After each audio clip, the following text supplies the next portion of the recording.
기관과 부처에서 일하도록 교단법과 제도를 바꿀 것을 제안합니다. 두 번째, 예장합동교단은 교회 내 성폭력 사건만은 뿌리 뽑겠다는 각오로 성범죄 치리에 대한 교단 내 법적 근거를 마련하고 피해자 중심의 해결 지침을 마련하고 목회자 성인지 감수성과 성윤리 교육을 정기적으로 총회나 노회에서 실시하도록 해야 합니다. 세 번째, 예장합동 교단과 총회는 2030 청년층 등 성도들이 교회와 교단 운영에 공식적으로 참여하여 지속가능한 교회를 만들어 나갈 수 있을 다양한 방안을 모색해야 합니다. 이상으로 여성분과위원회에서 발표했습니다.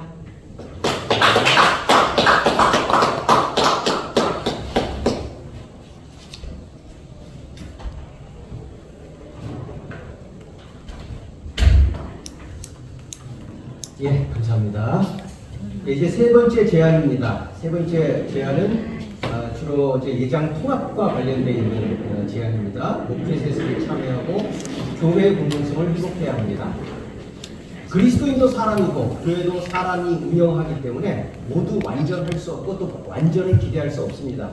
그렇지만 교회는 거룩한 공동체이기에 하나님과 세상 앞에서 부끄러움이 없도록 모임을 다해야 합니다. 우리가 판단할 때 대한예수교 장로의 통합교단은 그래도 최근까지 대체적으로는 무난하다는 평가를 받아왔습니다. 주관적일 수 있습니다.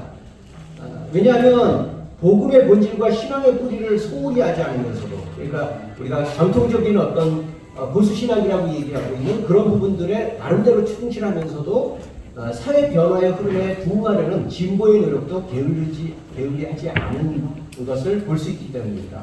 그러나 최근 몇 년 사이에 예장 통합교단은 복음의 정신에서 아주 크게 일탈하여 한국교회뿐만 아니라 사회 안에서도 매우 좋지 않은 선례를 남기고 있는데, 특별히 명성교회 세습과 그 정당화 노력으로 인해서 비롯되고 있습니다. 물론 교회 세습 시도는 명성교회가 처음이 아닙니다.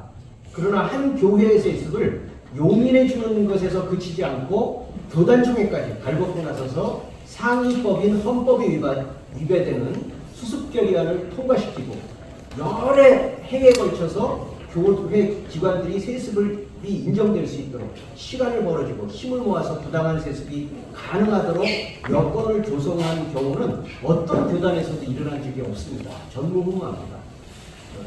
그 명성교회의 김상훈 목사 자신이 총회장을 역임한 아주 대표적인 목사임에도 불구하고 대놓고 총회헌법을 어겼음에도 징계는커녕 오히려 부당한 동료의식을 발휘하여서 총대들이 나서 세습을 반대하는 신학생들의 간곡한 호소마저 짓밟고 말았습니다.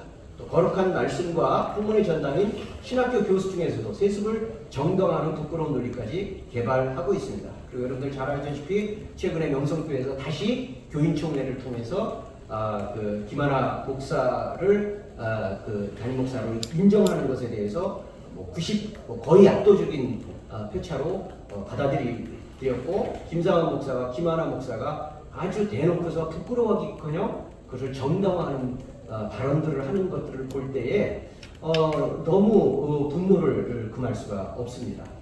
도대체 어떻게 해서 이런 일들이 발생할 수 있을까요? 우선은 말로는 하나님의 교회라고 외치지만 실제로는 주님의 몸인 교회를 성장시키면 그게 목사의 공이고 마치 개인 소유처럼 여겨온 탓입니다. 다시 말하면 거룩한 교회를 소유한 죄 때문입니다.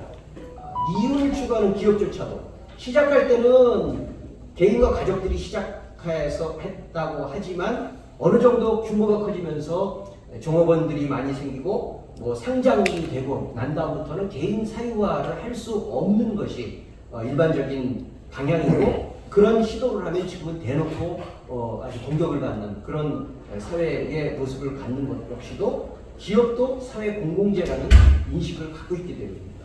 하물며 만인을 위해서 존재하는 하나님의 교회를 내 것처럼 세습할 수는 없는 것입니다. 또한 세습을 저지하는 이들은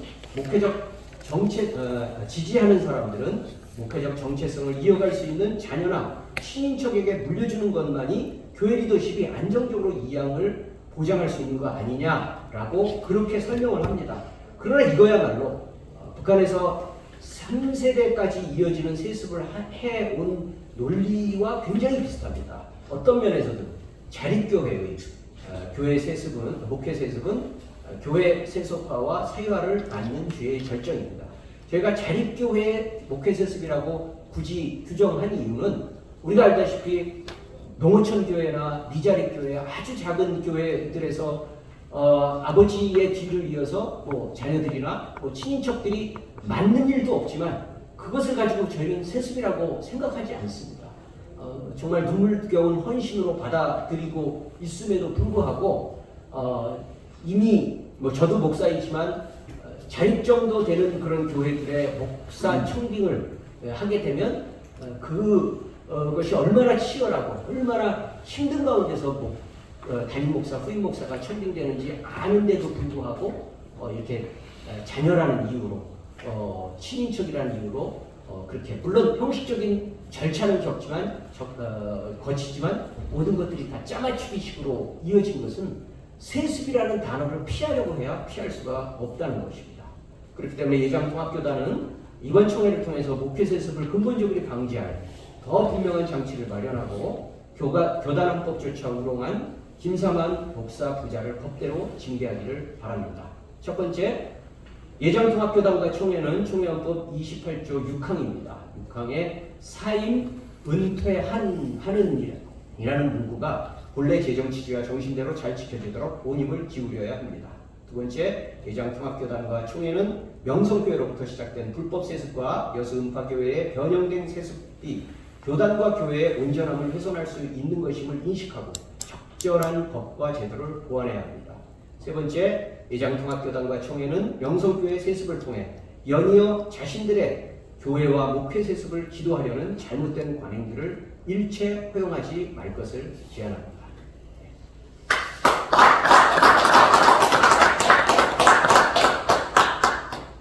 마지막 제안입니다. 애써 찾아온 세계 이웃들을 적극 섬기며 교회와 선교의 호흡을 본질을 회복합시다라는 제목을 가지고 우리 MVC 선교회 이사장을 맡고 계시는 우리 박준범 목회장님께서 제안해 주시겠습니다.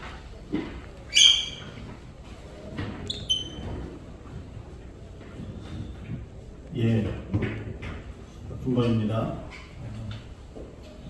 이주민과 난민에 관한 한국 교회와 관련된 그 제안들을 이 제안문에 담았습니다. 한국 교회가 그 이주민 난민을 그 살갑게 경험한 사건들은 일찍이 별로 없었습니다. 그동안에 아프간에서 조금 오고, 그다음에 1990년도에 시작한 외국인 노동자, 근로자들의 유입이 실은 타문화, 터종교를 가지고 있는 사람들에 대한 경험의 시작이었기 때문에 1990년으로 말하자면 한 40년 이상 됐지만 이런 유입하는 전쟁 난민이나 이런 위기로 인한 난민들의 경험은 2018년도 5월에 한국교회가 난민과 이주민에 관한 인식과 자세를 그들을 보여준 하나의 시금석이었는데요. 중동 국가인 예멘에서 일어난 내전과 확대된 국제전쟁의 상황으로 495명이 한 2달간에 거쳐서 말레이시아를 경유해서 우리나라 저가 항공을 통해서 에어아시아를 타고 495명이 예멘의 청장년들이 제주도에 도착함으로써 이들이 난민 신청과 동시에 인도적인 도움을 호소한 사건으로 드러났습니다. 당시 이제 벌써 한 3년 전, 4년 전의 일인데요. 많은 일반 국민들은 물론이고 일반 국민들은 한국 진입과 난민 승인을 반대했었고요. 조기 추방을 청원했습니다. 청와대 청원에. 놀랍게도 다수의 한국 교회와 그리스도인들도 무슬림에 대한 왜곡된 종교적인 해석으로 난민 거부와 혐오에 힘을 보탰고, 이게 한국 일반 사회에 난민 거부 혐오와 이게 시너지하게 작용을 해서 굉장한 반대 운동이 일어났습니다. 그들을 테러 집단이나 이슬람 확장 세력으로만 보는 극단적인 이슬람 공포증이 이미 한국에는 10년 전부터 아주 짙게 들여오진 상황에서 이들이 실제 우리의 이제 영토에 들어와서 이슬람 공포증이 더 아주 부각이 됐었습니다. 난민 이주민들을 상대하고 대처해 왔습니다. 한국의 다문화 인구가 늘어가면서 어디서나 제기될 수 있는 무슬림들의 거주 공간의 문제, 또 이들의 이슬람 센터와 같은 종교 센터나 이들의 종교적 양식에 필요한 그러한 공간에 대한 무슬림들의 목소리는 첨예한 갈등 양상으로 드러나고 있고, 지난 몇 년 전부터 대구 이슬람 사원의 건립에 대한 부분에 이 대구 찬반에 대한 부분이 아주 첨예하게 갈등을 일으키고 있습니다. 이게 이제 무슬림들이 한국에서 거주하면서 그들이 필요한 종교적 공간을 갖겠다와 이걸 막겠다의 이 첨예한 대립인 것입니다. 이것의 옳고 그름을 떠나서 일단 우리는 이러한 타종교인들이 우리나라에 진입함으로써 올 수 있는 여러 가지 갈등의 문제들이 드러나고 있다 이렇게 봅니다. 그러나 한국 교회들의 일반적인 주장들이 설득을 잃고 오히려 교회가 다양한 이주민들에 대한 혐오와 배척의 진원지처럼 되어가는 것도 아주 슬픈 사실입니다. 하나님의 구원과 성교는 이주민과 난민들의 구속사입니다.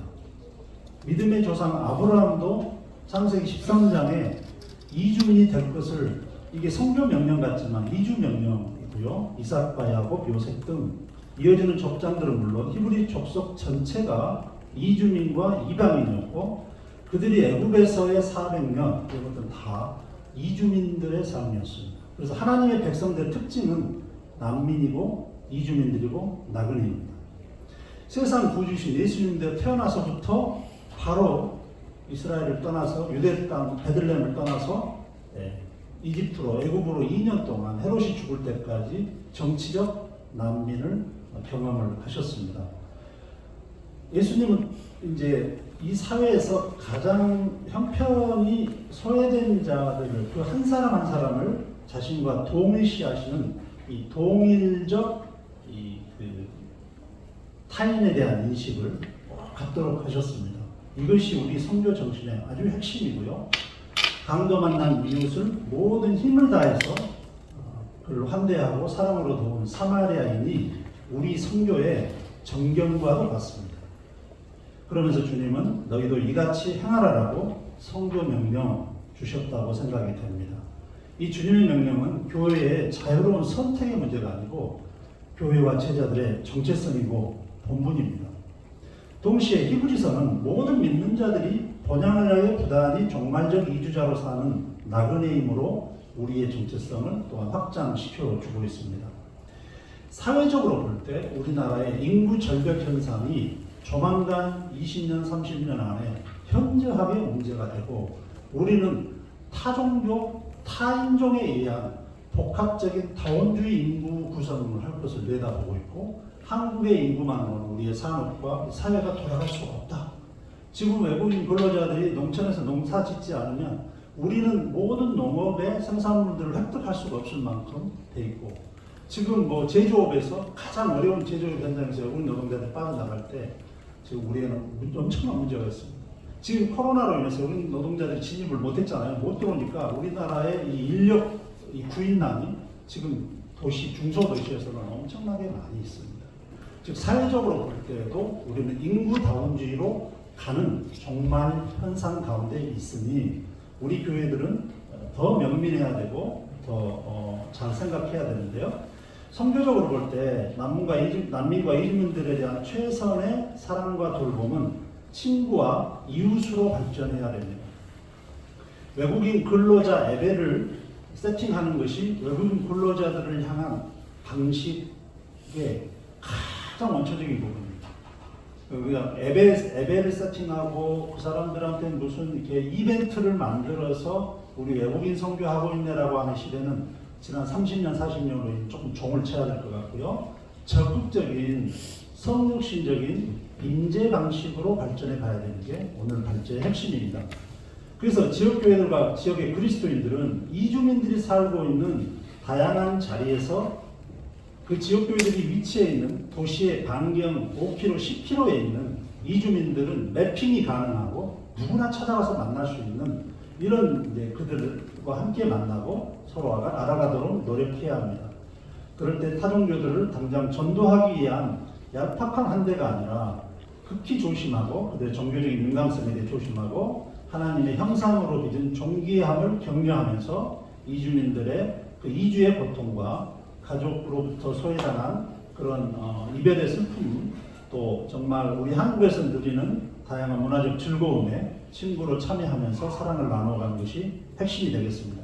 그래서 이주민 난민들을 이웃으로 따뜻하게 환대하는 교회, 그리스도인들, 이를 통해서 하나님의 사랑이 자연스럽게 우리의 행동과 진심의 마음으로 증거되고, 또 우리가 때를 얻으면 우리의 복음으로, 말씀으로도 가르치고 증거함으로써 그리스도께 나오는 아름다운 선교적 증거들이 곳곳에서 일어날 것을 희망합니다.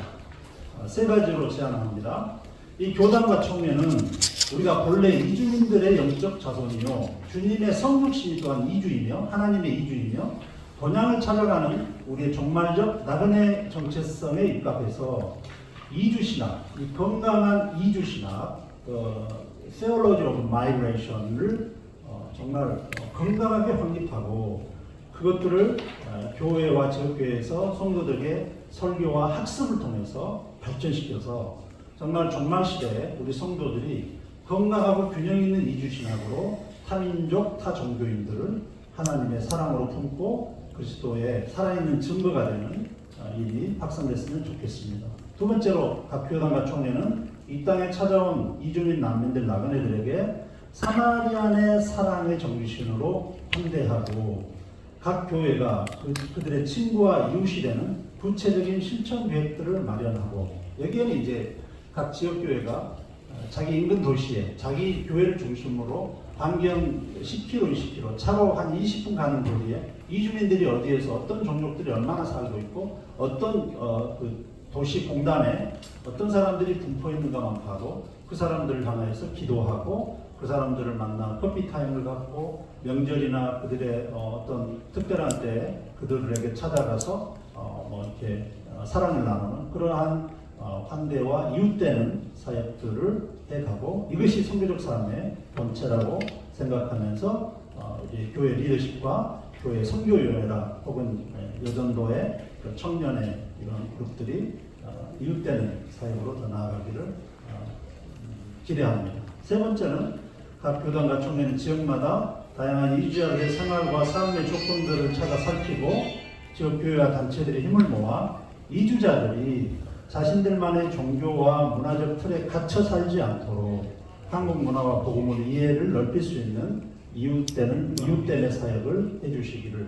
그렇잖아요. 한국에 있는 이슬람들이 자기 이슬람 공동체나 친구들 사이에서만 머무르지 않고 한국 사회 문화 쪽으로 더 넘어와서 문화적 어찌 보면 전이기를 갖고 전이 공간을 갖는 것이 굉장히 중요하죠. 교회를 만나기 전에 한국 문화와 한국 사람들의 환대를 느끼고 자신들의 전통적인 그 종교나 문화적 그러한 부분들에 있어서 아주 고립되고 또는 이제 비성경적이고 또는 파괴적인 그들의 문화도 있지 않습니까?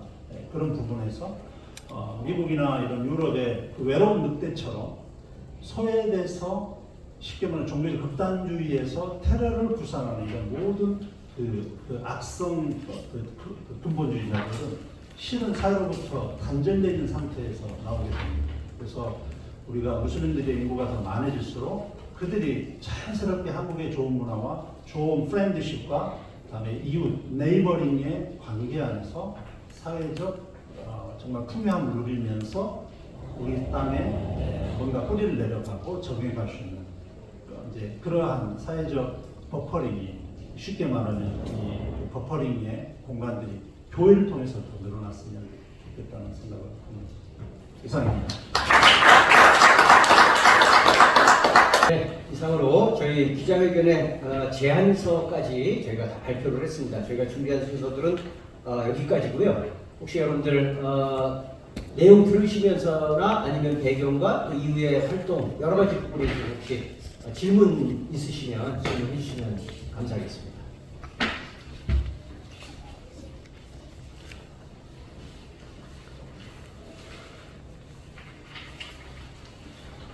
이 기자회견을 갖게 된 동기랑 향후 계획 좀 말씀해 주십시오. 다 했어. 다 했나?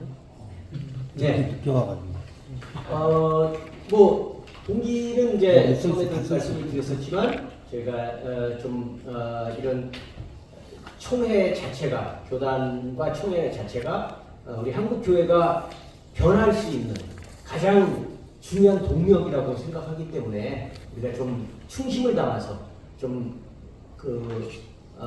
애정이 담겨 느껴질 수 있도록 좀 그런 내용들을 좀 제안을 했으면 좋겠다라고 생각해서 이제 저희가 제안 활동을 한 것이고, 앞으로는 이제 저희가 이제 9월에 보면은 이제 이번 달에 교단총회가 각 교단마다 있는데, 처음에 말씀드렸듯이 저희가 다 할 수가 없기 때문에 물론 교단한테 발송을 할 겁니다. 지금 내용들로 발송을 하겠지만 특별히 이제 예장 합동과 통합 두 교단은 이제 9월 19일부터 이제 합동이 시작이 되고 20일부터 통합이 시작되기 때문에 이제 저를 비롯해서 몇 분들이 이제 거기에 가셔서 다시 이제 그 총대들한테, 아무리 우리가 이제 이렇게 기자회견을 하고 또 여러분들이 이렇게 도와주셔서 언론 활동을 하신다고 하더라도 그 내용을 못 보시는 분들이 훨씬 많을 거기 때문에 저희가 직접 거기 가서 이제 다시 제안서를 나눠드리면서 총대들에게 다시 호소하는 그런 이제 활동을 계획하고 있습니다. 이 내용은 이제 과거부터 이제 계속 한국교회에서 대두되고 있는 문제점을 지금 이제 섬세하게 오늘 제안 설명을 해주신 것 같은데요. 정기총회 때 뭐 물론 그 각 교단마다 정기총회에 대한 어떤 사안이 있는데 갑자기 이제 어떤 총대들이나 또 거기 총회 그 집행부에게 이러한 안을 제시했을 때 거기에 대한 뭐 여러 가지 부작용이나 우려되는 사항에 대해서 한 번 정도 생각을 해보셨는지. 네. 그 사실은 한계가 많습니다. 일단 기본적으로는 뭐 부작용이나 반발도 들어봐야 일단 부작용이 생기잖아요. 근데 일단 못 들어볼 가능성이 많은 거죠. 저희가 미흡한 부분들은 뭐냐면 결국은 이 내용들이 교단 총회와 교단 안에서 채택이 되려고 하면 이게 이제 노회에서부터 헌의안으로 차근차근 올라가야 되는 그런 상황인데, 현재는 저희가 그렇게까지 준비를 못했습니다.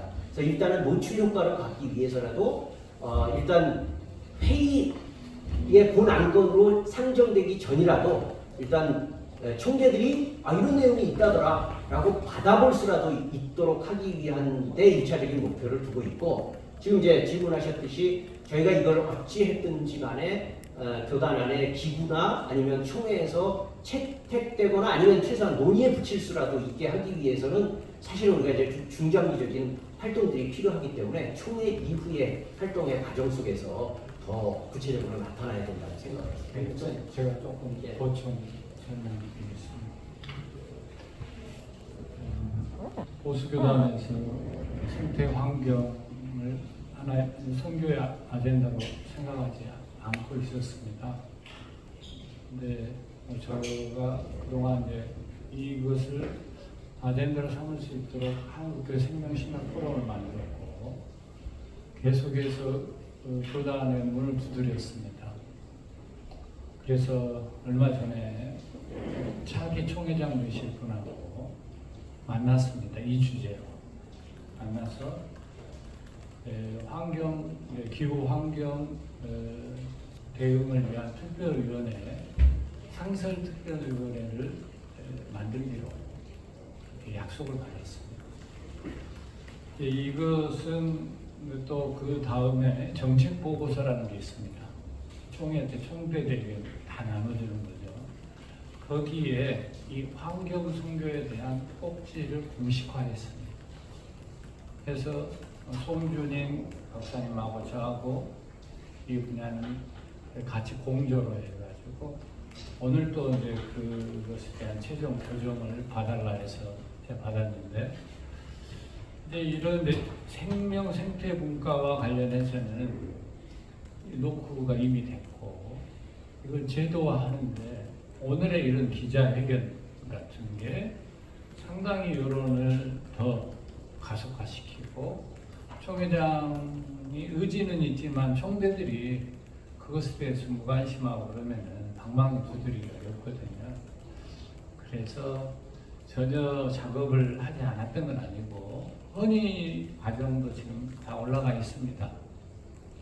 여성 문제는 이제 아직까지는 조금 좀 시기가 좀 늦어가지고 아마 내년으로 그걸 좀 타이밍을 생각을 해봐야 될 것 같지만은 환경 문제와 관련해서는 예장 합동 측에서는 특위를 만들어서 이걸 대책을 세우자. 그래서 제가 프로포즈를 하기를 15개의 콘텐츠를 사업으로 실행하는 걸로 지금 올렸습니다.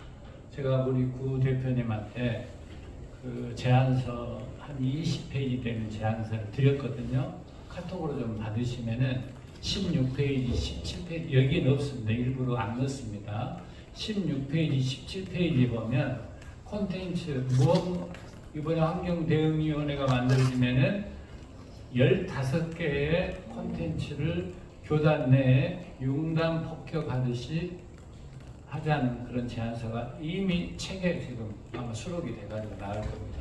실행 여부는 제가 자신은 못합니다만은 일단 위원회를 만들고 저 같은 사람은 전문위원으로 이미 이쪽에 대해서 운영 전반을 좀 책임져 달라는 차기 총회장의 부탁을 지금 받은 상태입니다. 그래서 이게 그냥 메아리가 없는 기자회견이 아니라 어느 정도의 이게 한 걸음 한 걸음 한 주제마다 매년마다 조금은 총회에 반영이 되어지고 소통이 돼서 한국교회를 새롭게 하는 일에 우리 기자 또 언론인들이 적극적인 협력을 해주시기를 다시 한번 부탁드립니다.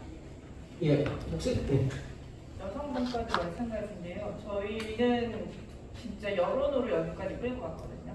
그러니까 총회 안으로는 절대 들어갈 수가 없어요. 아무도 여성이 총대가 되지 않았기 때문에 저희 이제 여동문회에서는 피켓팅, 10년이 넘는 피켓팅 이게 전부 다 여론이거든요. 저희는 가서 발언을 할 수도 없고 저희를 대변해줄 사람이 아무도 없습니다. 그 얘기를 꺼내는 순간 갑자기 그 목사님이나 그 총대는 사장이 되는 것이 있기 때문에 그런 부분이 있어서 저희는 오로지 여론전만 가지고 지금까지 왔고 그 여론전으로 인해서 그 언론들께서 해주셨기 때문에 여성사역위원회도 만들어졌고요. 여성사역위원회가 또 이제 그 좀 적극적으로 하시는 분도 있지만 좀 적극적이지 않으신 분도 계셨어요. 그랬는데 그것도 여론전으로 밀어붙여서 조금은 적극적인 방향으로 갈 수 있게끔 저희가 계속 밀고 있습니다. 그래서 저희 여성사역위원회는 여성 쪽은 여론 밖에서 교회 합동교단이나 교단을 향해서 계속 외쳐줘야 이게 그 힘으로 가는 거라고 할 수 있기 때문에 이런 기자회견이나 여러분들이 한 줄 써주시는 그 기사, 그다음에 이제 여론몰이 이런 것들이 정말 저희들에게는 가장 큰 원동력이라고 할 수 있어요. 그러니까 이게 크게 의미가 없지 않습니다. 저희에게서 이런 것 하나하나가 모여서 저희들이 나아갈 수 있는 힘이 되고 그 디딤돌이 되니까 잘 부탁드립니다. 예, 두 분이 예. 예, 이주민과 관련돼서는 그러니까 교단이 변해야 교회가 변할까요? 교회 성도들과 교회 지역교회들이 변해야 교단이 변해갈까요? 진정한 변화는 지역교회 크리스찬들과 지역에 있는 성도들과 그룹들과 지역교회들이 변하면서 나타나는 성교적인 현상과 반응들에 따라서 교단이 인지하고 그 탑에 있는 사람들이 신학적 혹은 정책적 변화를 가져가는 경우가 이 성교 현장에서는 많이 있습니다. 근데 저희들은 교단이 변할 기대를 많이 갖지는 않습니다. 저는 선교사로서. 단 교회들과 지역교회들이 이주민을 놓고 어떠한 좌표로 가야 될지 방향을 완전히 상실했습니다. 저 사람들을 품어야 될지, 저 사람들에게 빵을 가져야 될지, 저 사람들 우리 교회로 초청해야 될지 어떠한 방향성도 없이 디스오리엔테이션 되어 있습니다. 그런 가운데서 각 지역교회나 교단이 이주 신학을 다시 돌아봐라. 성경에 근거로 해서 이 목소리 하나만 자체도요 깜짝 깨우는 말씀이 될 것이고, 다음에 이웃되는 사역으로 지역교회 성도들이 나아가자. 저들의 이웃이 되자라고 하는 이야기를 누가 했습니까? 그러니까 외국인 근로자 예배를 세팅해서 우리는 외국인 근로자까지도 예배를 드려라고 하는 이 전통적인 뭔가 종교 행사적 방식으로 외국인들을 품어서는 안 되고 진정성 있게 그들이 예배라고 하는 공간으로 모이는 것 이전에 그들의 진짜 참다운 이웃이 되는 그러한 그리스도인들이, 풀뿌리 그리스도인들이 서울, 부산, 대구, 광주, 익산, 목포, 제주에서 일어나기를 소망합니다. 그런 의미에서 여러분들이 써주신 이 기사가 여러 사람들에게 읽혀지면서 선교적 고민을 하고 있는 일반 성도들과 교회 집사님들과 장로님들이 움직이는데 귀한 격려를 받고 그 지역교회 목사님들이 뭔가 스파킹이 되는 그러한 일들이 이거 제안서에 아마 통해서 전달될 것으로 믿습니다. 예, 제안 내용보다 훨씬 구체적이고 이렇게 마음에 열정을 담은 말씀을 추가로 해주셨는데, 그러고 생각을 해보니까 진짜 활동에 있어서의 어떤 이런 제안 활동이 허공에서 진행되지 않고 있다는 사례가 하나 저도 떠오른 게, 뭐 아시는 분들 많이 아시겠지만 최근에 이제 그 우리 합동의 총신대 이사이시기도 하고 또 이제 오랫동안 목회를 전주에서 하셨던 이제 이광우 목사님이라는 분이 최근에 이제 여성 목사 안수와 관련돼 있는 글을 기고도 하시고 또 여러 곳에 이렇게 진정을 하셔가지고 그게 이제 지금 교단 안에서 아시는 분들 안에서는 굉장히 많이 이렇게 영향력을 발휘하고, 그러니까 쉽게 말하면 소란이 되고 있습니다. 논란이 되고 있는데, 저희가 그 신대원 86회인데 이제 이박희 목사님하고 저하고 이제 동기 같은 이제 학교를 다녔었지만, 그 동기방에 이렇게 들어가 보면 의외로 합동 목사님들이 찬성하시는 분들이 엄청 많습니다. 그러니까 이게 밖으로 보여지었을 때 반대다라고 하는 공식 그 내용하고 실제적으로 목사님들의 그게 엄청나게 다릅니다.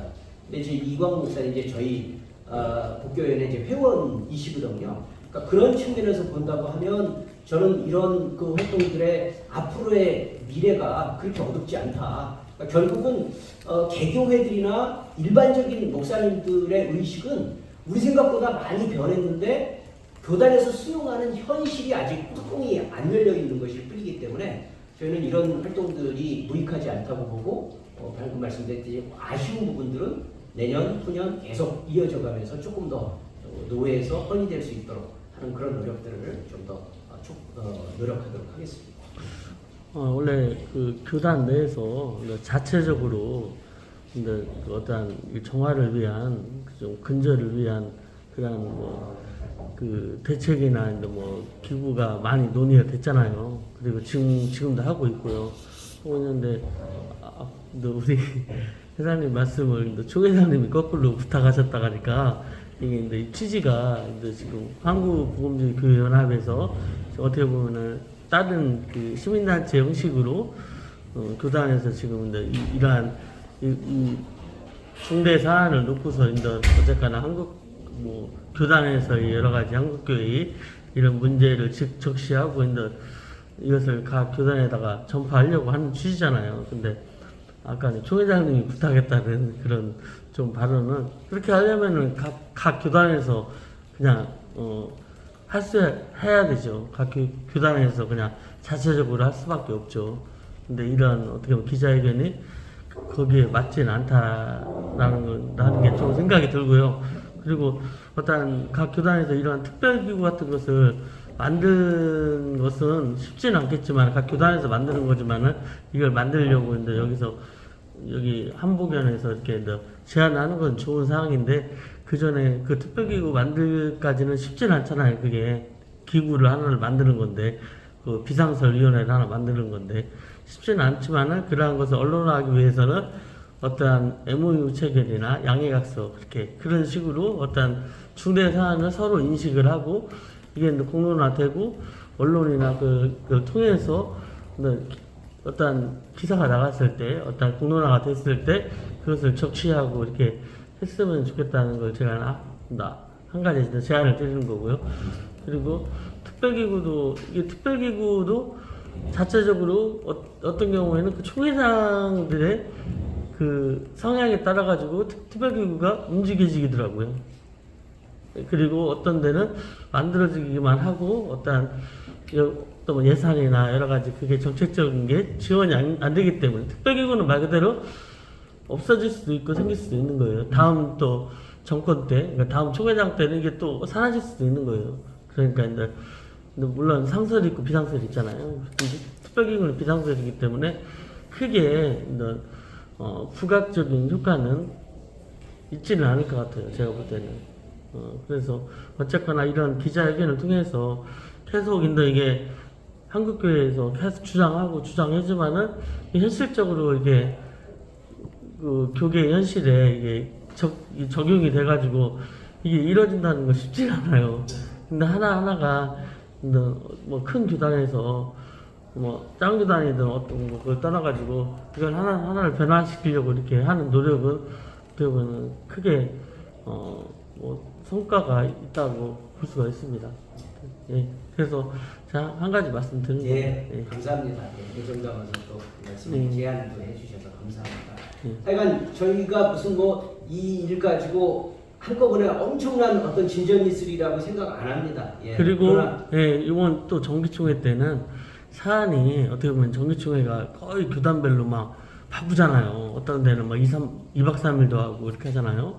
그러니까 이제 정기총회 때 이게 조금 어떤 뭐 정기총회 안을 들어갈지 또 밖에서 이렇게 홍보를 할지 모르겠어요. 근데 거기서 총회별로 어떤 데는 막 정기총회에서 다른 사안을 다룬다는 건 쉽지가 않아요. 그러니까 접근을 또 못하게 다 할 수도 있고 뭐 잡상인 취급해가지고 잡상인들을 그 전방에만 이렇게 하잖아요. 어떤 뭐 팜플렛이나 피켓 같은 거 이렇게 그걸로 이렇게 놓고 하잖아요. 그러니까 이제 조금 시기를 어느 정도 빠르진 않지만은 총회가 이번 기간이잖아요. 다음 달까지인데 그래서 내년도 취임식도 있으니까 총회장 취임식 때나 아니면은 뭐 계속 좀 정기적으로 시간을 좀 두고 이러한 활동을 조금 정기적으로 했었으면 하는 바람입니다. 예. 기자님 이런 상상을 해보면 어떨까요? 물론 이제 현실적으로 네, 그렇죠. 어려운 가상 하나, 네. 뭐 현실은 어렵다 이런 말씀이신데 우리 한국에 있는 지역 교회들이 대형 교회든 중형 교회든지 그 당회가 자기 교회에 기후 위기 특별위원회를 만들면 어떤 일이 벌어질까요? 네, 정말 우리가 지금 말하는 게 교단에다 특별위원회를 만들라고 하는 것이 아니고 상임, 비상임, 예산이 꼬꼬의 문제가 아니라 지금 앞으로 20년, 30년이 중요하니 특별위원회를 만들어서 상시 특별위원회를 만들어서 매년마다 우리의 교단에 사는 몇천 개의 교회들이 기후 위기와 환경과 생태 보호에 실질적으로 성도들이 그렇게 실천하며 살고 있는지를 업데이트해 가자. 그리고 그들을 교육하고 실천하게 하자. 텀블러 갖고 다니게 하자. 일회용 못 쓰게 하자. 쓰레기 함부로 생산하지 못하게 하자라고 하는 취지입니다. 그러니까 이제 기자님의 애정어린 그런 이제 비관적인 피드백에 있어서 저는 굉장히 낙관적입니다. 사랑의 교회나 우미의 교회나 만나교회가 기후 특별위원회를 만든다면 그 교회가 어떻게 변하겠습니까? 몇천 명, 몇만 명의 성도들이 그걸 하잖아. 그죠. 지금 윤석열 정부에서도 기후 환경 예. 뭐 문재인 정부 때도 있었지 않습니까? 아니 그분이 아니라 특별위원회. 지금 계속 지구가 죽어가고 있으니까요. 그렇죠. 죽기 전에 심각하죠.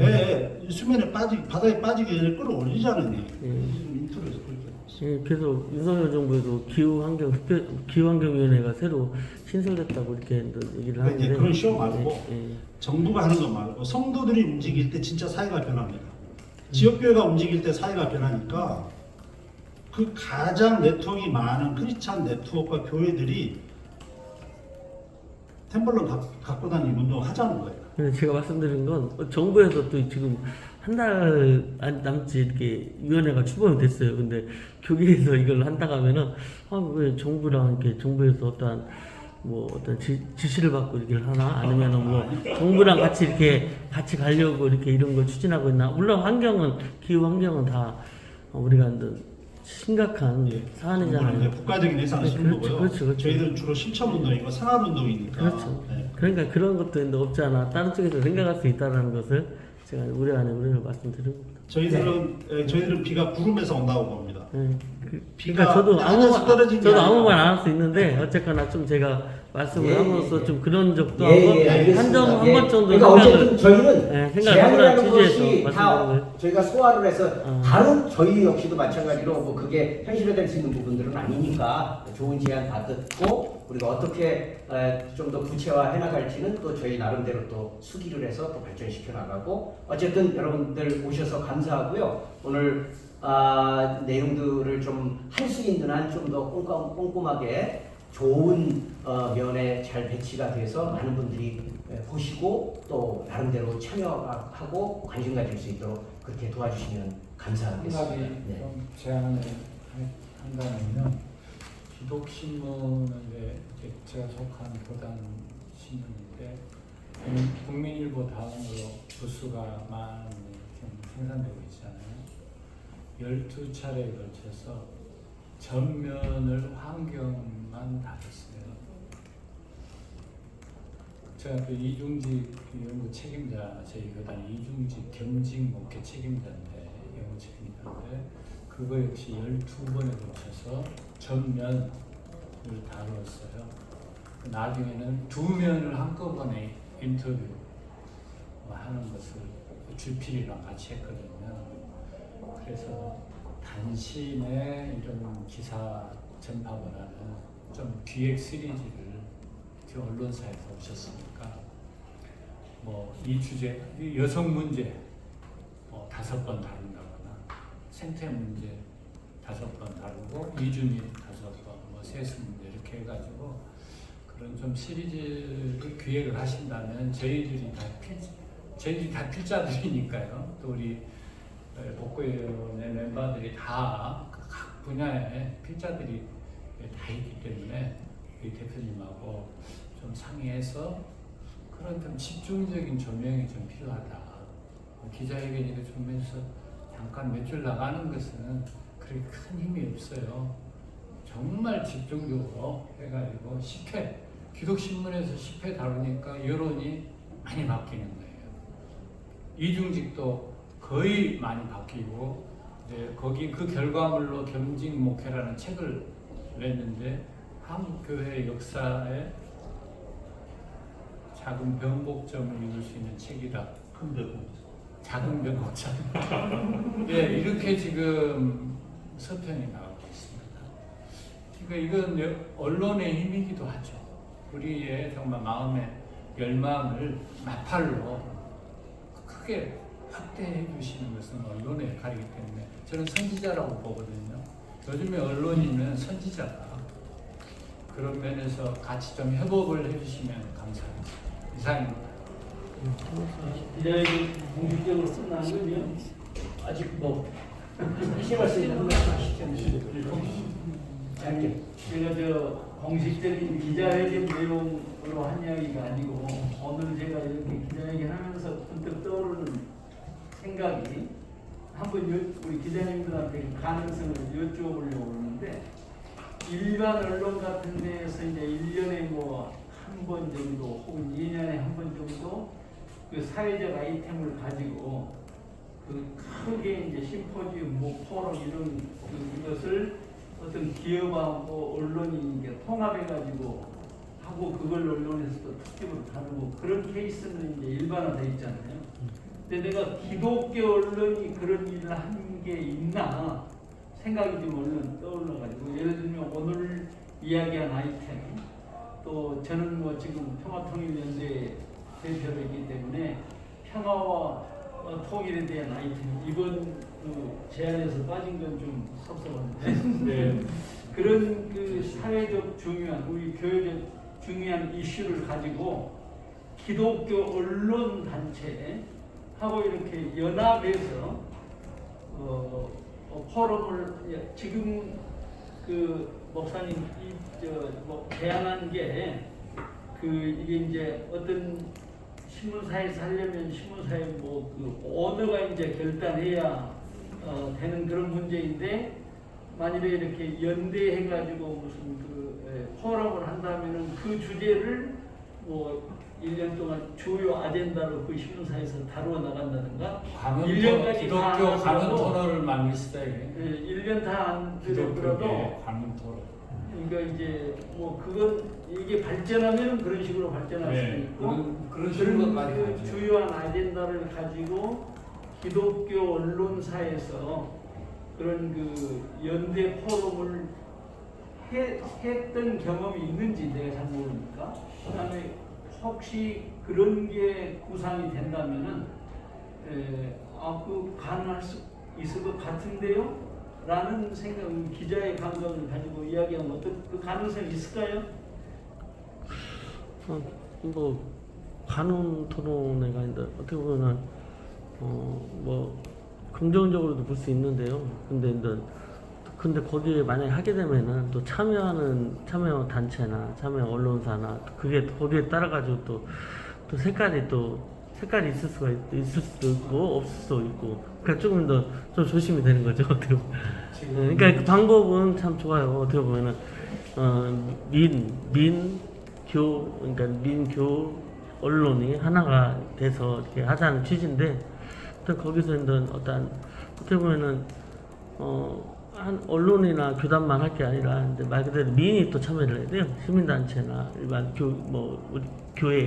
교회가 참여하고 이렇게 그것도 괜찮을 것 같아요. 시도를 한두 번 정도 해보고 거기에 따라 가지고 그러니까 매월 정례적으로나 아니면 이것을 계속 이게 뭐 6개월에 한 번씩 할 게 아니라 이게 사안이 중대하다면은 여기다 좀 시간을 갖고 좀 집중적으로 조금 뭐 계획서나 어떤 그러한 지금 아이템 어떤 회견 같은 거 토론 포럼 그런 것들 정례적으로 할 필요가 있어요. 내가 그 잠깐, CBS 말씀하세요. 시사 논평을 한 2년 한 달에 한 번씩 했는데 네, 그러니까. 거기서 이제 내가 하고 싶은 것 뭐든지 말해도 되느냐 그러니까 그 이상 말이 그 차별금지법 문제만 빼놓고 뭐든지 해도 좋습니다. 그러니까 이제 차별금지법 문제는 CBS 같은 언론사에서도 그렇죠. 다루기 힘든 그러니까. 그런 이제 민감한 주제라는 거예요. 그러니까 그런데 그런 민감한 주제라도 언론사가 CBS 혼자 안 하고 뭐 연대로 몇 개 그 언론사가 몇 개 연합하고 또 이렇게 그 교계 단체나 이런 데에서도 같이 연합해 가지고 그런 민감한 주제들이라 할지라도 좀 그게 이제 아까 우리가 말하는 사회적 소통 아니에요. 그런 게 연대해서 하면은 가능하겠구나 하는 생각이 좀. 현재 그 보수적인 언론과 관점에서 국민일보에서 바로 그것을 하고 있습니다. 지금 말씀하신. 근데 이제 조금 더 스펙트럼을 넓혀가지고 조금 더 넓은 주제를 가지고 폭넓게 발표하고 토론하고 하는 그것까지는 메이저에서 좀 힘들어한다. 이건 분명한 것 같습니다. 국민일보에서도 예를 들어서 그런 문제까지는 다루려고 하지 않고 거의 이제 큰 교회에 정속되어 있기 때문에 한계성은 있지만 이번에도 저한테 제안을 해왔거든요. 겸직 목회. 꼭지가 예를 들어서 전체가 6꼭지, 뭐 7꼭지 이렇게 됩니다. 그 꼭지 중에 한 꼭지가 그 1년의 주요 아젠다라는 거예요. 근데 올해는 아직 업 레코드입니다만은 겸직 목회를 그 아젠다의 하나로 넣을 수 있다. 이렇게 지금 제안을 해왔습니다. 그런 의미에서 국민일보에서 지금 그걸 주도적으로 하고는 있으나 우리 목사님 제안하신 좀 폭넓은 대사회적 문제랄지 이런 것보다는 교회 자체의 문제에 지금 좀 좁은 의미의 토론의 장은 현재 국민일보가 주도하고 있습니다. 토론이 있는가요? 예, 예, 있습니다. 1년에 한 번 합니다. 언론사를 해서 토론하면 되지. 무슨 질문이신가요? 아니에요. 예. 지금 저 제안하신 거를 불꽃하님들이 하신 거를 저희가 다 들었잖아요. 예.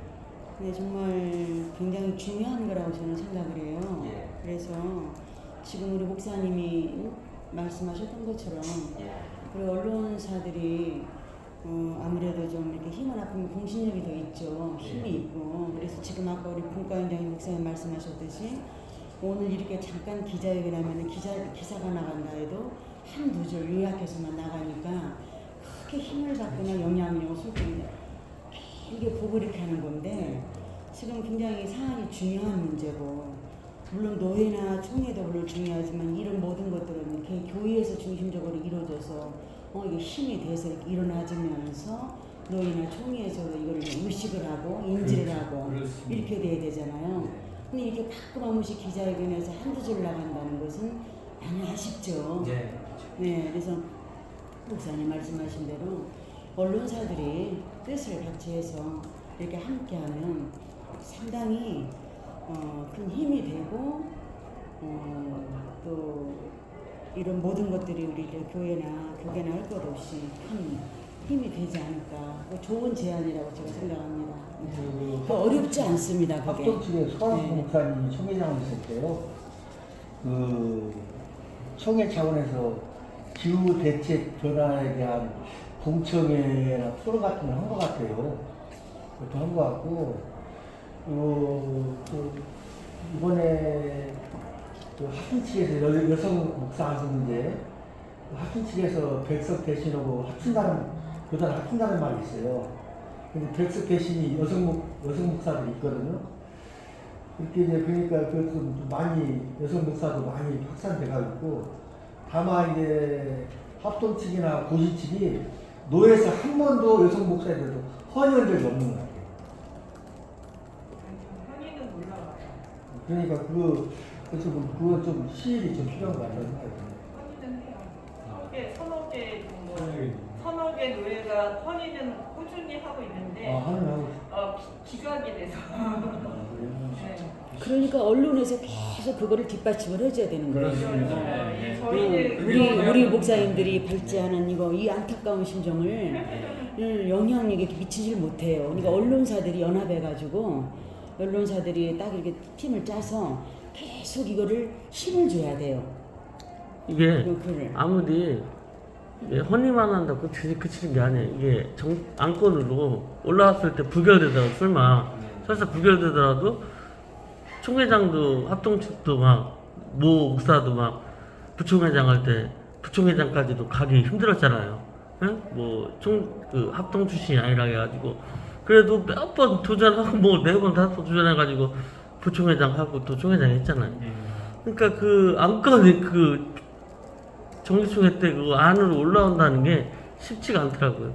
근데 부결되더라도 거기까지 올리기까지 노력을 해야 한다는 거죠. 트라이를. 그리고 아까도 국민일보에서 그런 포럼도 한다고 했잖아요. 그리고 아까도 소 목사님 있을 때도 기후 대책 했다고 하는데 아니 우리는 한 건 알아 했다고. 근데 거기서 한 거에 대한 어떤 결과가 도출되고 반드시 시행이 있어야 돼요. 어떤 언론이든 공직이든 회사든 반드시 이걸 토론회나 어떤 포럼을 통해서 한다고 말로만 한다고 하면 안 돼. 이걸 시행을 하고 거기에 대한 결과 도출하고 거기에 대한 피드백을 해야 돼. 어떻게 됐고 어디까지 갔고 그래야 총회장이 바뀌어도 그것을 계속 이어나가지. 물론 총회장이 바뀌면 그냥 생각은 딴 데서 정치적인 관점이 있기 때문에 그런 건 귀찮은 거죠. 아예 생각지도 않죠. 다 지금 우리나라 큰 교단, 작은 교단의 현실이에요, 이게 다. 그러니까 이것을 대책 기구가 생겨가지고 이것만 중점적으로 하는 한복연도 교단이잖아요. 어떤 대책 기구가 생겨가지고 위원회든 이것만 전문적으로 해야 돼요. 근데 이것도 시민단체에서도 하다가도 또 다른 사안이 있으면 거기에 집중이 되면은 또 이것도 무용지물이요. 또 어떻게 보면 또 그러니까 이게 다 우리가 지금 하는 것도 어떠한 방법점을 찾아가려고 노력하는 거잖아요. 그러니까 지금부터 우리가 여기 계신 분들이 하나하나 사안을 진짜 어떻게 보면은 예수님 12제자라고 생각하고 누가 처음에도 예수님 12제자가 다 시작했잖아요. 그런 것처럼 12명이 시작해야 된다라는 걸 제가 말씀드린 거예요.